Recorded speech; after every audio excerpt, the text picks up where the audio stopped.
प्रकल्पात पुरेसा पाणीसाठा झाल्याने पुण्यात दररोज पाणीपुरवठा करण्याचा आदेश महापौर प्रशांत जगताप यांनी प्रशासनाला दिलाय। पुण्याच्या पाणीपुरवठा नियमित करण्याचा ठराव महापालिकेच्या सर्वसाधारण सभेत एकमताने मंजूर करण्यात आलाय। शहराला पाणी पुरवठा करणाऱ्या चारही धरणात पुरेसा पाणीसाठा होत असल्यामुळे कपात रद्द करून पाण्याचा पुरवठा पूर्ववत करण्याचा ठराव महापालिकेच्या सर्वसाधारण सभेत मंजूर झालाय। त्यानुसार पाणी पुरवठा पूर्ववत करण्यासाठी महापालिकेने जिल्हाधिकाऱ्यांना पत्र पाठवले। दरम्यान पाणी पुरवठा विभागातील अधिकाऱ्यांची बैठक होणार असून पुरवठा सुरळीत करण्याचे नियोजन करण्यात येणार आहे। महापालिकेच्या सर्वसाधारण सभेत पाणी कपात रद्द करावी या मागणीसाठी महाराष्ट्र नवनिर्माण सेनेच्या सदस्यांनी आंदोलन केले।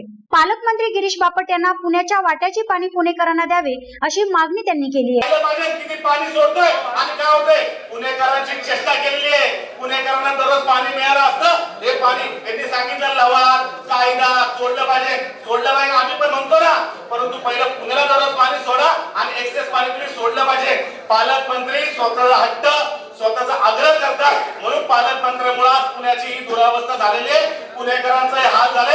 एवढंच बोलून या ठिकाणी थांबतो। धन्यवाद। काँग्रेस, राष्ट्रवादी काँग्रेस आणि मनसेच्या सदस्यांनी पाणी कपात रद्द करून पाणी पुरवठा सुरळीत करण्याचा ठराव मांडलाय, परंतु सभागृहातील कामकाजावर महापौर प्रशांत जगताप यांचे नियंत्रण नसल्याचा आरोप घेत काँग्रेसच्या सदस्यांनी सभात्याग केलाय। पाणी साठा व्यवस्थित झाला, रोज एक वेळ पाणी सोडलं पाहिजे आणि हे करून हे जे तुम्हाला चित्र हँडल करता येत नाही त्याबद्दल निषेध करून आम्ही सभात्याग करतो। त्यानंतर सुरळीत पाणी पुरवठ्याचा ठराव मंजूर झाला। दरम्यान पाणी पुरवठा पूर्ववत करण्याची सूचना महापौरांनी प्रशासनाला केली आहे। 2 वेळ नाही तरी 1 वेळ आणि पुरेशा दाबाने पाण्याचा पुरवठा व्हावा अशी अपेक्षा बहुतेक सदस्यांनी व्यक्त केली। आता महापौरांचं आणि आयुक्तांचं कोऑर्डिनेशन या निमित्ताने दिसून येत नाहीये। ॲक्च्युली महापौरांनी एखादा आदेश जर दिला तर त्याचं पालन करण्याची जबाबदारी आयुक्तांची निश्चितपणे नाही, परंतु पाण्याच्या संदर्भामध्ये सातत्याने या सभागृहामध्ये चर्चा झालेली आहे। म्हणजे पाणी नसताना देखील झाले आणि पाणी आता आहे तरी या संदर्भामध्ये आंदोलनं होत आहेत। पुणेकरांचा पाण्याचा प्रश्न हा ज्वलंत प्रश्न आहे आणि याच्या संदर्भामध्ये नियोजन होणं अत्यंत आवश्यक आहे। मला असं वाटतं की प्रशासनाच्या चुकीमुळे हे सगळे प्रॉब्लेम आपल्यासमोर दिसून येत आहेत, कारण की हे काम करत असताना की प्रशासनाची ही जबाबदारी आहे की पुणेकरांना योग्य रीतीने पाणी मिळालं पाहिजे। आणि आता धरणातल्या पाण्याचं जर आपण बघितलं 21 TMC पाणी हे धरणामध्ये असताना देखील पाण्याचं नियोजन होऊ शकत नाही, ही दुर्दैवाची बाब आहे। त्यामुळे या संदर्भामध्ये समजा आता 31 क्युसेस पाणी त्यांनी आता सोडलेलं आहे, परंतु पाणी सोडत असताना अजून 3 महिन्याचा कालावधी हा पावसाचा आहे आणि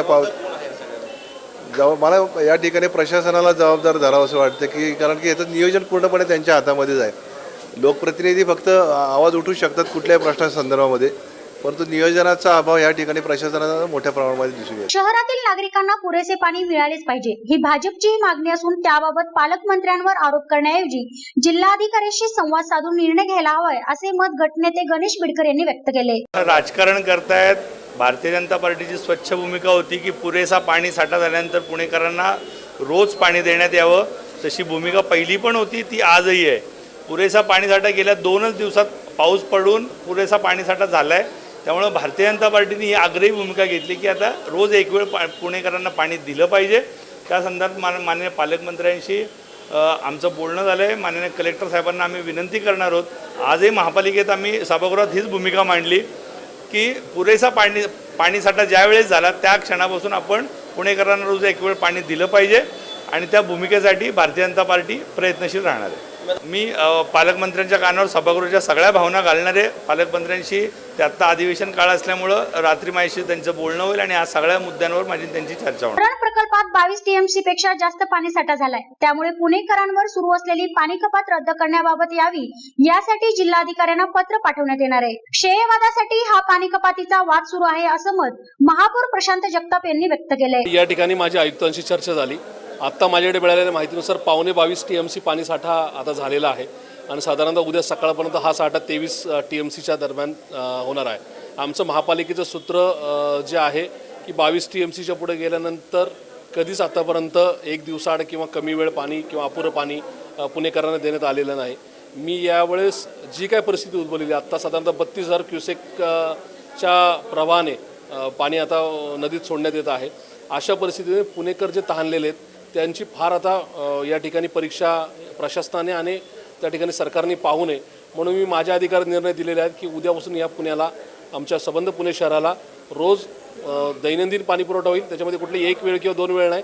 संपूर्ण ज्या कुठल्याही भागाला पूर्वी ज्या पद्धतीने ज्या वेळेला पाणी येत होतं त्या वेळेला पाणी येईल.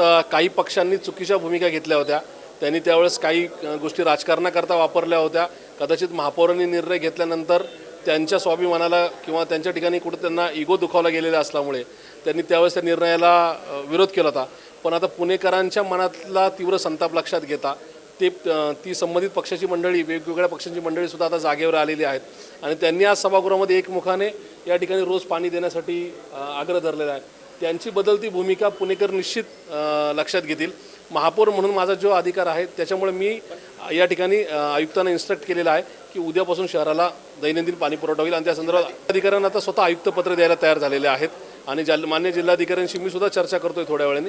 आणि त्याचबरोबर कसल्याही परिस्थितीत या ठिकाणी आता आपण आपला अधिकार वापरून महानगरपालिकेने उद्यापासून हा दैनंदिन पाणी पुरवठा करा असे आदेश मी दिलेले आहेत. त्याचं कारण असं आहे की धरण ओव्हरफ्लो झाल्यानंतर तो जो काय वेळ मिळतो तो फार कमी असतो. सकाळपासून 6,000 नंतर 12 नंतर 23 आणि आता 31,000 एवढ्या क्युसेकनी पाणी सोडण्यात येत आहे.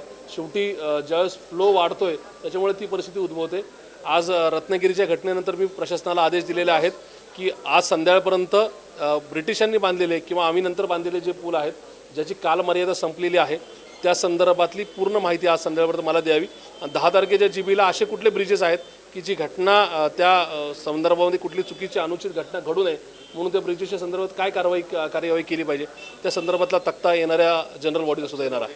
स्ट्रक्चरल ऑडिट सुद्धा करायला सांगितलं आहे आणि ब्रिटिशांनी पाठवलेले जे काय पत्रव्यवहार आहे त्यानुसार कुठला ब्रिज आता वाहतुकीला बंद करण्यात यावा त्या संदर्भातला निर्णय महापालिका घेणार आहे. यावेळी शहराच्या मध्य भागातील पाणी पुरवठा विस्कळीत झाल्याचे अनेक सभासदांनी निदर्शनास आणून दिले. व्हिडिओ जर्नलिस्ट सूरज खोंडसह सज्जाद सय्यद, पुणे प्लस.